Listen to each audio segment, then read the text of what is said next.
Hi guys, আসসালামু আলাইকুম, নমস্কাৰ। আজি মই আলোচনা কৰিম টেষ্টেমেণ্টাৰী গাৰ্জেনৰ বিষয়ে। টেষ্টেমেণ্টাৰী গাৰ্জেন আচলতে কি, টেষ্টেমেণ্টাৰী গাৰ্জেন বুলিলে কি বুজায়, এই ক্ষেত্ৰত আমি আলোচনা কৰিবলৈ গৈ আছোঁ। টেষ্টেমেণ্টাৰী গাৰ্জেন হ'ল এনেকুৱা এজন গাৰ্জেন যিজন গাৰ্জেনক উইল আকাৰে দিয়া হয়। পেৰেণ্ট মাক বা দেউতাকে উইল আকাৰে এই গাৰ্জেনটো নিয়োগ কৰে। ইয়াত কোৱা হৈছে the testamentary guardian is who appointed a guardian by will. তাৰমানে যিজন ব্যক্তিক উইল আকাৰে লিখিত আকাৰে গাৰ্জেন হিচাপে স্বীকৃতি দিয়া হয় তাকে টেষ্টেমেণ্টাৰী গাৰ্জেন বোলে। তাৰপিছত কোৱা হৈছে father and mother are will a guardian before death for take care of minor or baby. মাক আৰু দেউতাক সাপোজ দুইজনে মৃত্যুৰ আগত তেখেতৰ যিজন বেবি থাকিব, মাইনৰ বেবি থাকিব, সন্তান থাকিব, এই সন্তানজনক যিকোনো এজন মুৰব্বীৰ হাতত থৈ যাব লাগিব তাৰ টেক কেয়াৰ যতন লোৱাৰ কাৰণে, গ্ৰোথ হোৱাৰ কাৰণে। আৰু এই ক্ষেত্ৰত মাক দেউতাকে যিজন ব্যক্তিৰ নামটো উইলত সন্নিৱিষ্ট কৰিব এখেতকে টেষ্টিমেণ্টাৰী গাৰ্জেন হিচাপে স্বীকৃতি দিয়া হ'ব। আৰু আমি এটা চিম্পল উদাহৰণেৰে বুজি ল'ম টেষ্টেমেণ্টাৰী গাৰ্জেন আচলতে কেনেকুৱা প্ৰকৃতি হ'ব আৰু কোন চিষ্টেমত টেষ্টেমেণ্টাৰী গাৰ্জেনক আমি দিব পাৰিম। এটা উদাহৰণ ধৰা হ'ল এ আৰু বি দুয়োজনে হাজবেণ্ড ৱাইফ। ধৰা হ'ল এ বিক বিয়া পাতিলে, এখেতৰ ফালৰ পৰা এজন সন্তান জন্ম হ'লে যাৰ নামটো হ'ল চি।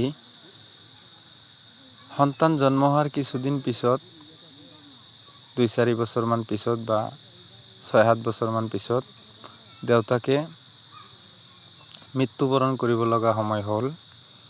আৰু সেই সময়ত মাকে এখেতৰ চিৰ গাৰ্জেন বি, মাকে তাৰমানে এখেতৰ গাৰ্জেন আছে। সেই ক্ষেত্ৰত এখেতৰ দেউতাক, চিৰ দেউতাকে মানে এ এটা উইলিং কৰি থৈ গ'লে কি যে মই মৃত্যুৰ পিছত মোৰ যিজন সন্তান এখেতৰ দায়িত্বটো মোৰ ভায়েক ডিক দি গ'লোঁ। এই ক্ষেত্ৰত চিৰ গাৰ্জেন উইলকাৰী গাৰ্জেন ডি হ'ল। আৰু এ মৃত্যুৰ পিছত এখেতৰ গাৰ্জেন চিৰ গাৰ্জেন দুজন হ'ল, এজন হ'ল বি এখেতৰ মাক, আনজন হ'ল ডি এখেতৰ খুৰাক। এই ক্ষেত্ৰত দেখা গ'ল এখেতৰ মাক, চিৰ মাক কিন্তু নেচাৰেল গাৰ্জেন হয়, তাৰ পিছতো ডি উইলকাৰী গাৰ্জেন হয়। এই ক্ষেত্ৰত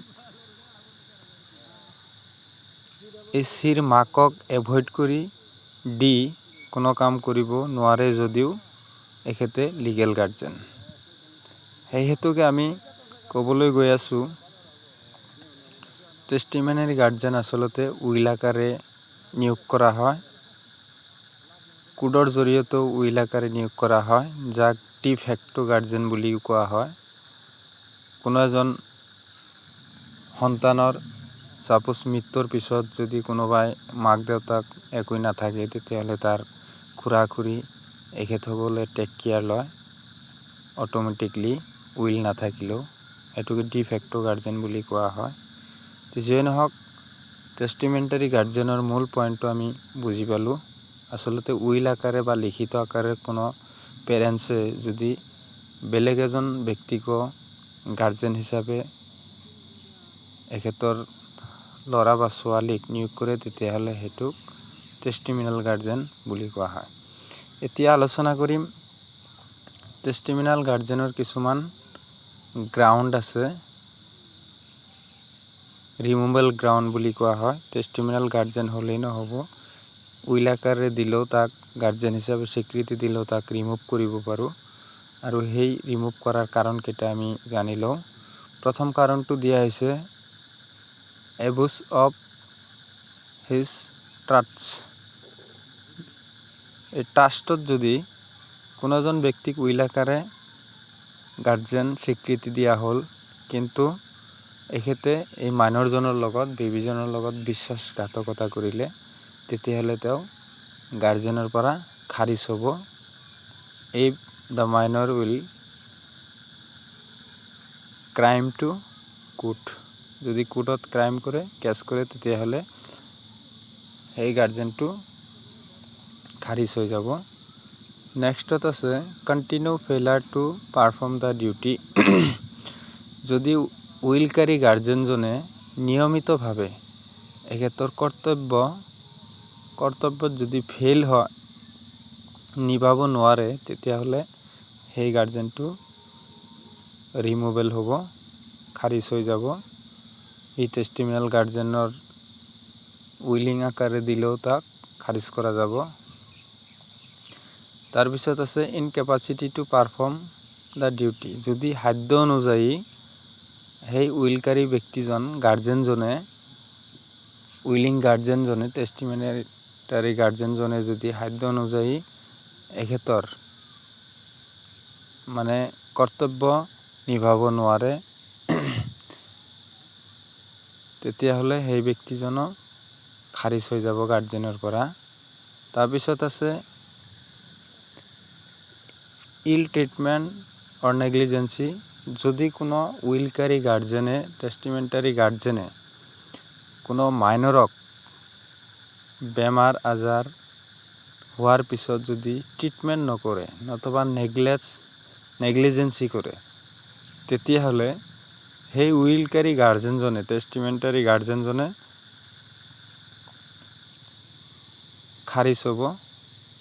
যদি ক্লাইম কৰে কোৰ্টত, তেতিয়াহ'লে সেই টেষ্টিমেণ্টাৰী গাৰ্জেনজনে ইয়াৰ পৰা ৰিমুভেল হ'ব। তাৰপিছত আলোচনা কৰিম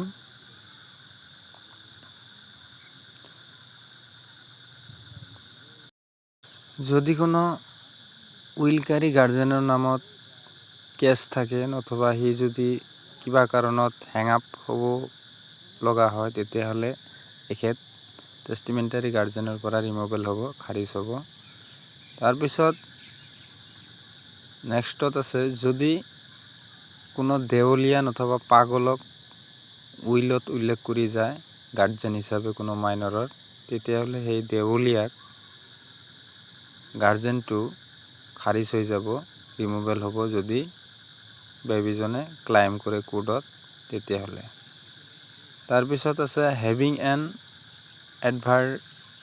এডভাৰ্ছ ইনফাৰেষ্ট।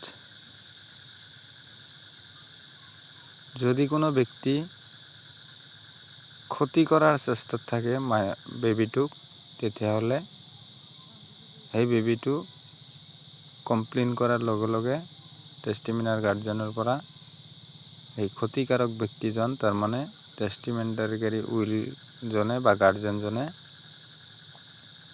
খাৰিজ হৈ যাব, ৰিমুভেল হৈ যাব। তো আশা কৰোঁ বুজি পাইছা।